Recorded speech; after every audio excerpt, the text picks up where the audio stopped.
Hello everyone, Chef Marisa Catanzaro here again. And Gianna. Today we're going to be making penne con salsiccia piccante, which is penne pasta with hot sausage. This recipe will be in my cookbook, The Next Generation. Let's get started. These are the ingredients that we need. Hot sausage, blend, tomato sauce, pasta, onions, garlic, Paste, tomato paste, sauce, oregano, olive oil, parsley, and basil. The first step we're going to do is pour the sausage in the pot.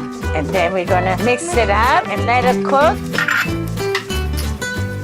Now we're going to start the sauce. We're going to pour the oil into the pot. Now we're going to pour The onion, garlic, stir it, and cook until it's golden.